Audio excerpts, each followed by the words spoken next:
From the studios of Foxborough Cable Access, located in the center of Foxborough, Massachusetts, you are watching Around Foxborough. Hi, everyone, and welcome to Around Foxborough. My name is Jared Craig. I'll be your host today.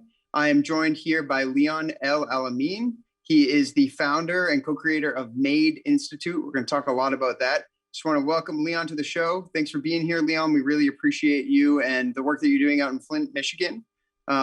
I wanted to give you a couple of minutes to sort of introduce yourself, give us a little bit of background about you, tell us what you think we might need to know, and then I'd love to talk about the fabulous work that you're doing out there. Yeah, absolutely. Thank you for having me. So my name is Leon El Alamin. I'm a lifelong resident of the city of Flint, born and raised here my whole life. I am also a formerly incarcerated man. I served 7 years in the Michigan Department of Corrections from 2003 to 2010. While incarcerated, I had an opportunity to reevaluate my life and begin to transform myself into the person that I am here today, and will be representing myself as, and that is someone who is a community activist, a father, an author, and someone who also founded his own nonprofit called the M.A.D.E Institute. M.A.D.E stands for Money, Attitude, Direction, and Education. We are a 501c3 nonprofit. Our mission is to provide comprehensive programming for individuals coming out of prison and jail, as well as at-risk youth in the areas of like transitional housing, workforce development, skilled trades, life skills, mentorship. We utilize a holistic approach to reacclimate individuals back into the community so that they can be assets to themselves, their families, and their community. So the way that I understand what M.A.D.E does is you have so many programs, which I'd love to talk to you about in a minute, to sort of get people on their feet after they leave prison. Can you talk a little bit about what your experience was right after prison, and did that influence your sort of impetus to start this?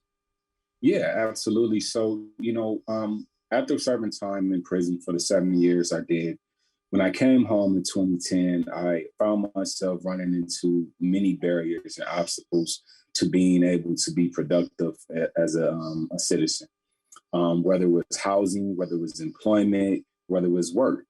It was like I was serving a second sentence after serving my time after being sentenced. And I knew that that wasn't right.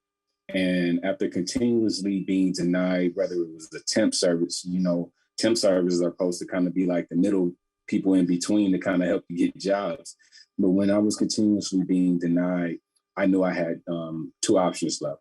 Either I was going to resort back to the old way of thinking and living that I used to do, the things that I used to be involved in, or I was going to have to create something that could spark change.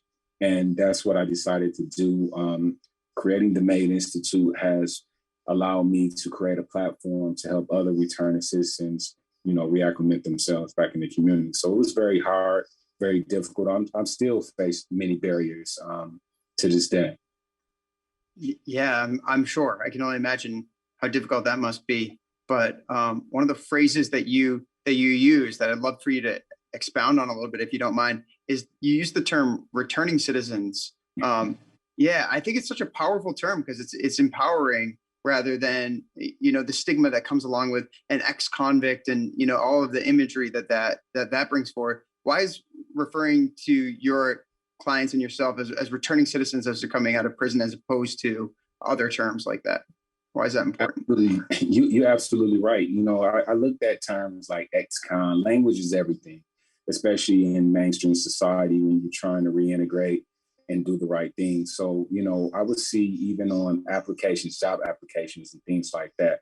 Have you been convicted of a felon or ex-con or, all these type of things begin to stereotype and, prejudge an individual without really getting to know that individual and digging in and really knowing and seeing if this individual is someone who has changed their way of thinking and their lives for the better.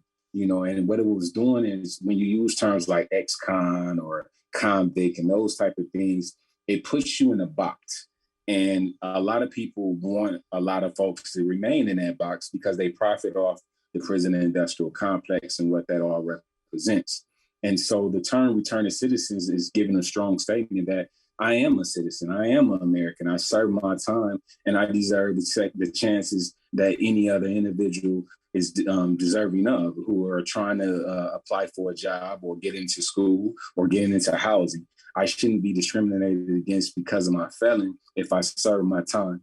Now, I understand certain type of felons may bring red flags, and in certain type of job settings, you know, you may have policies and things that kind of restrict certain things, and that's understandable. But overall, the basic necessities when it comes to housing and basic employment and those type of things, I was just seeing too many barriers. And so we want to make sure we use the term returning citizen. Another term that's being used that I don't like as well is justice involved. You hear that term being used a lot now when it refers to— Can you say that term again? Sorry, I just missed it. Justice involved. It's a term being used a lot now in language and mainstream media called justice involved. And basically what it's saying is that those who've been impacted by the criminal justice system. It's hard for me to put justice on the criminal side of it when we know the justice system is not fair to minorities, Black, brown people in particular, and poor whites. You know, so it's hard for me to say this is justice when people like myself who has been through the system serve their time and still being discriminated against. Well, because I was always taught that the penal system was a way to rehabilitate people, right? That, you know, we're sending them to prisons that they can, you know, they've made bad choices. There's a consequence. Now they've paid their debt, as you've said before. It feels like the other piece of this is that, you know, they pay their debt, but then they continue to pay their debt after they've been incarcerated, after they've paid that debt to society. They're still stigmatized. So I'm wondering, you seem to work with people and help them get jobs. You know, help them find apartments. Is it tough to talk to landlords and employers and convince them, or are you finding that some employers are like, no, these are great workers, they have been rehabilitated? Are you fighting against that at all, or is there some of that in place? No, absolutely. We still are fighting. You know, public housing still want to accept folks with felons.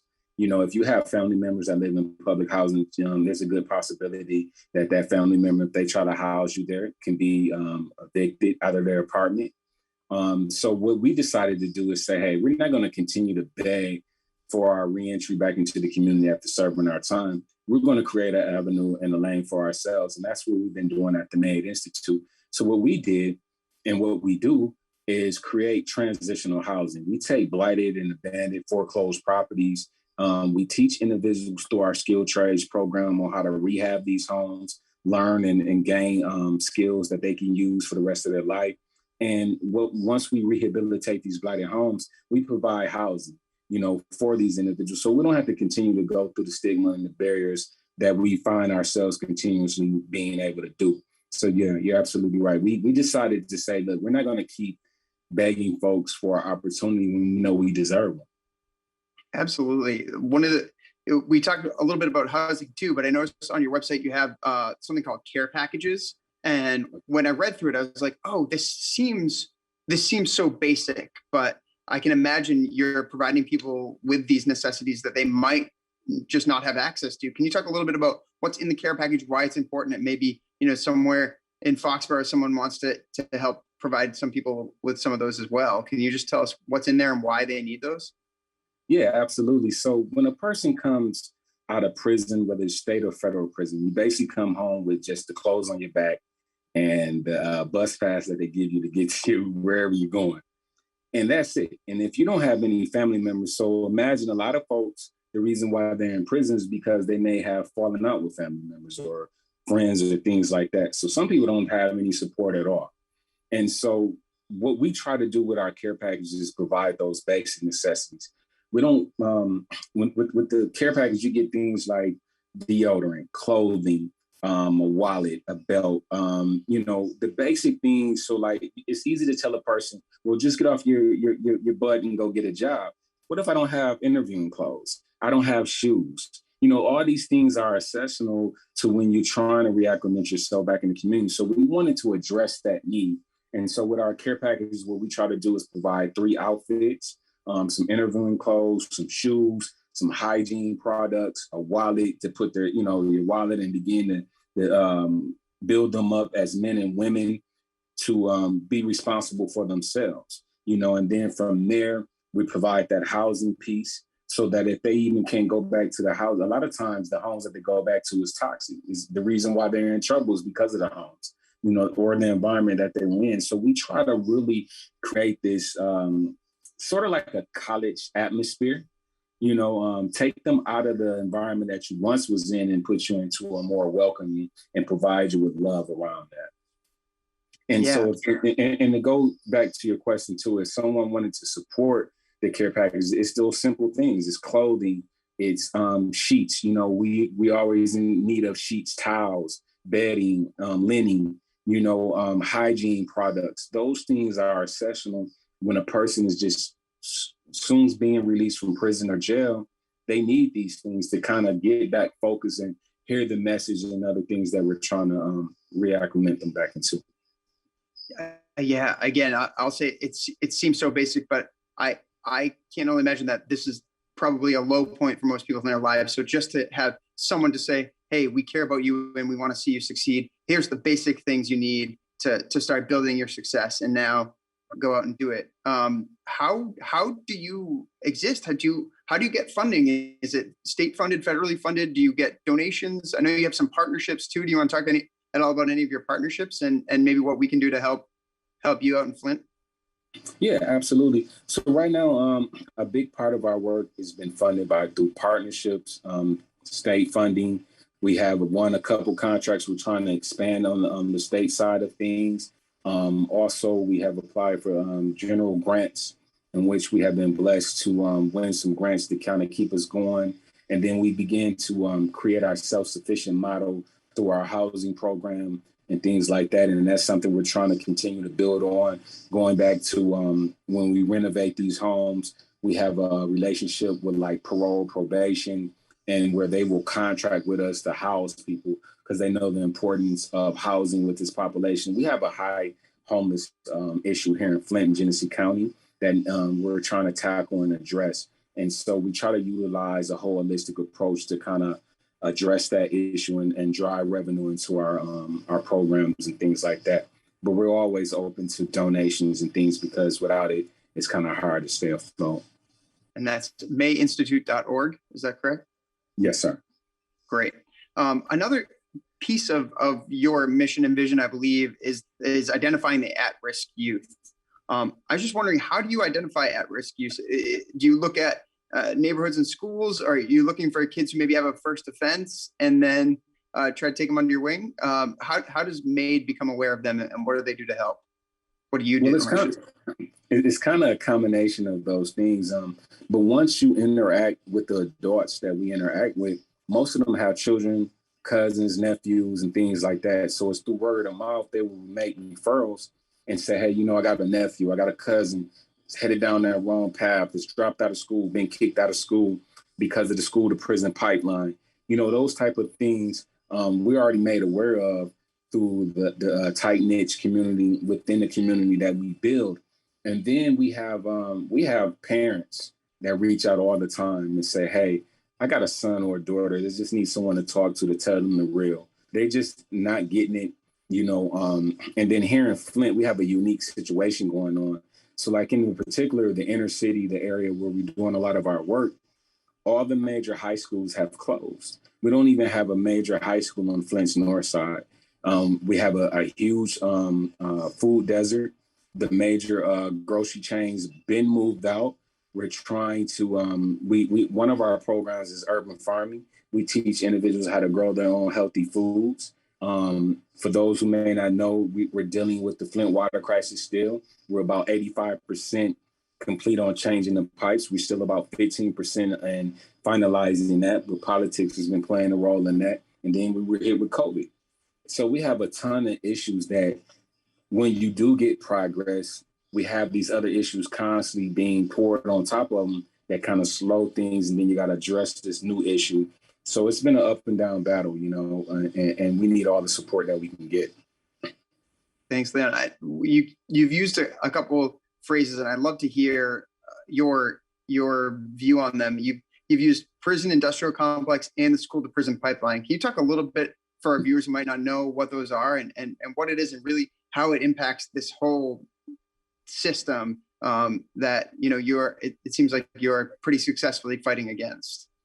Well, the prison industrial complex is just that. It's a system within itself that was created by the war on drugs that started back in the 70s under the Nixon administration, that really escalated during the Clinton administration, in which the crime bill, the infamous crime bill that our current president, Joe Biden, was a part of constructing.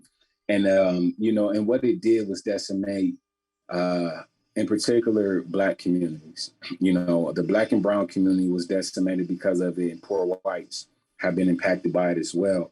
You know, taking and basically stripping the men in particular out of the family structure and out of the community by trumping up charges, over sentencing, over prosecuting individuals for petty crimes, charging them for crimes, you know, small amounts of crack cocaine compared to powder cocaine. You know, an individual get 10 years for a small portion of that, why a wealthier white person who may have been doing cocaine will get a slap on the wrist.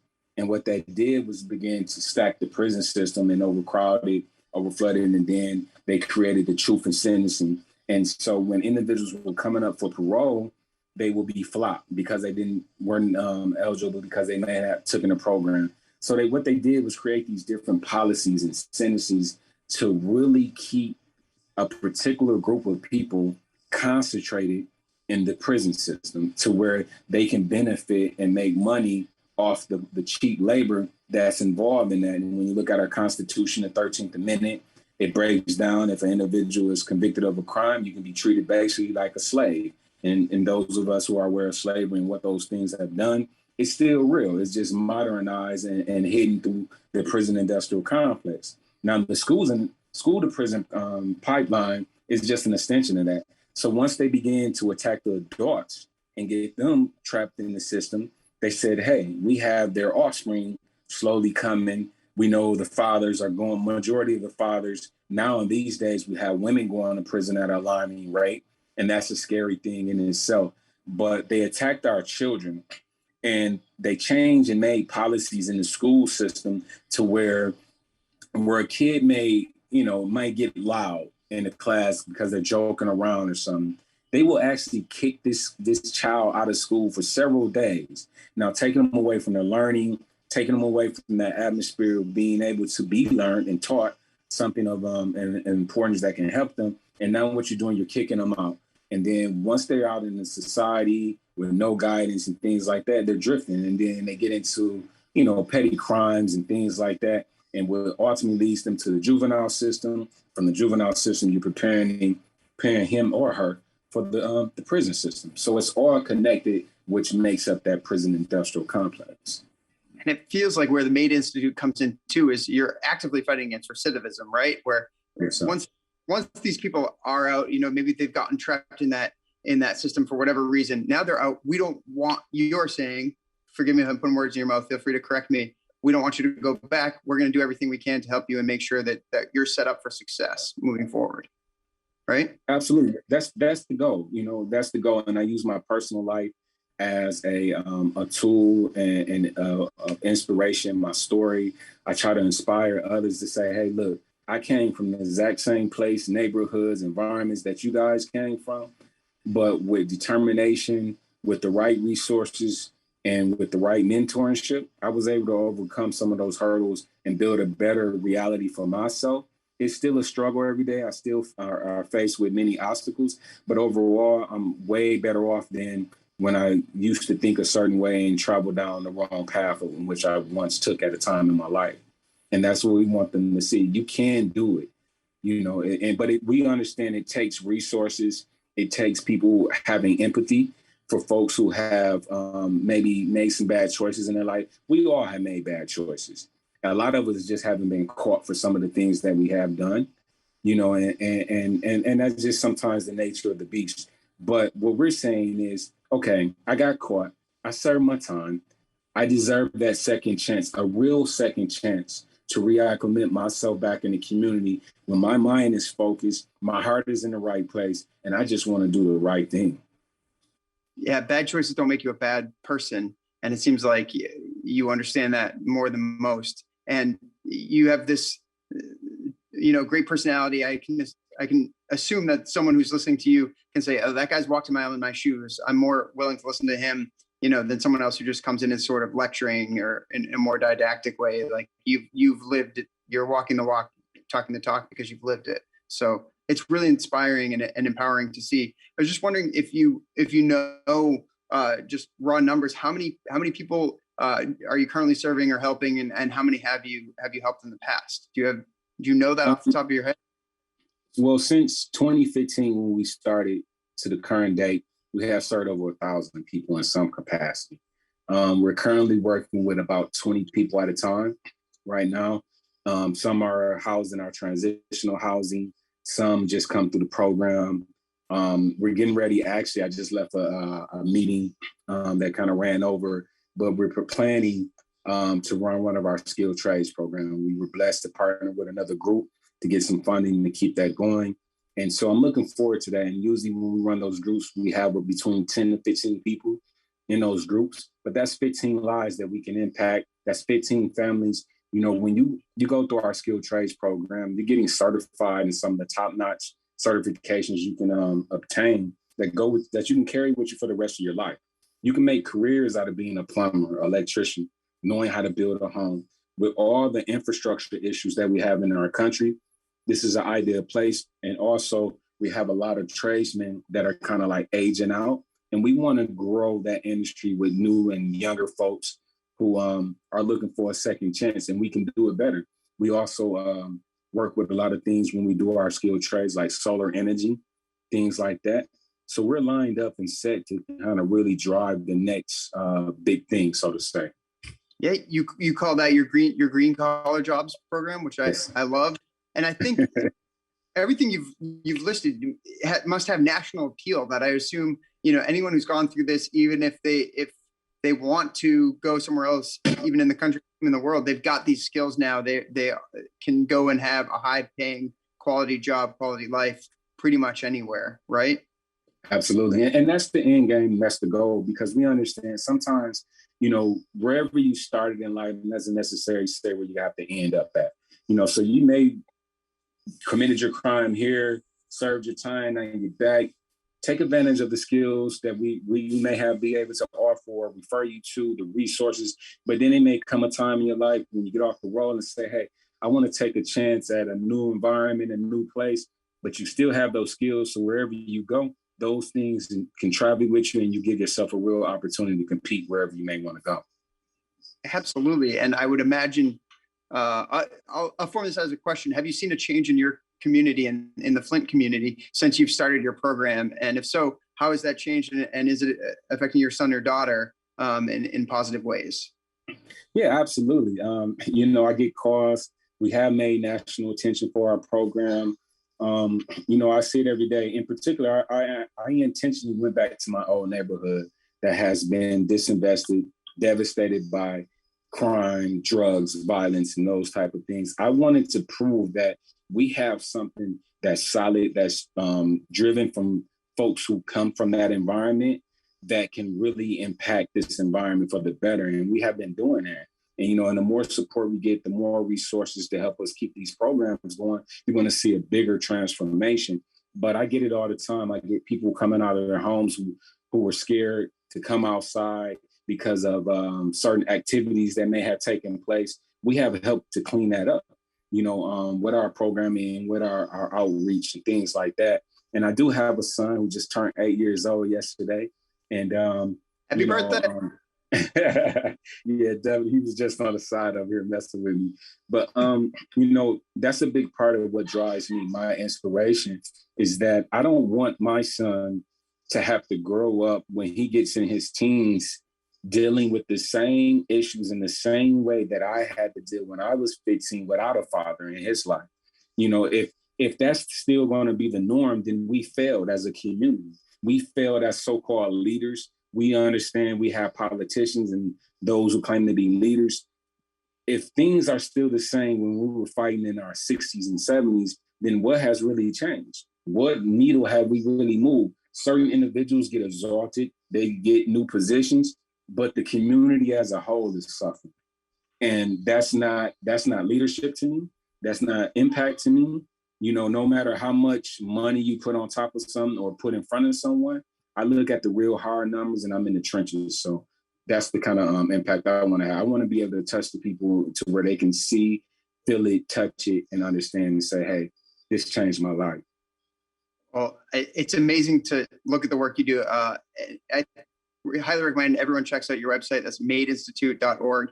And please continue doing the work that you do. I think we need more of it in the world. It's so nice to talk to someone who's just got such a positive outlook from, it seems like you've had your fair share of difficulties in life and you're coming out on top, and you're a true inspiration. So I hope people will check out and continue to follow the work that you do. We're just about out of time. Is there anything else that you want our viewers to know about before we let you go? Yeah, definitely. If anyone want to support our program, they can reach us at 810-835-8304, or you can go to the website, which is www.M.A.D.E.institute.org. We also just created our first app that's out there. You can download the app and keep up with us as well. It's still a work in progress, but it's up and going. And yeah, just if you're someone who cares about helping people and really want to put some resources behind a program that's really having a serious impact, I highly encourage you to reach out to us. We will appreciate any support that you may be able to get. Well, thanks so much, Leon. I know I'll be following you from afar, and appreciate you taking the time today. I'm just going to say bye now. Thanks for joining us today. I'm Jared Craig, the host of Around Foxborough this evening. We want to give a little thanks to Michael Weber, our executive director, Paul Beck, our television director, Joshua Lovering, our editor, Jory Love, our executive producer, and Lauren Batar, our programmer. This was Leon El Alamin, who is the founder of the M.A.D.E Institute. And thanks for joining us tonight. Thank you, Leon. Thank you for having me. Thank you.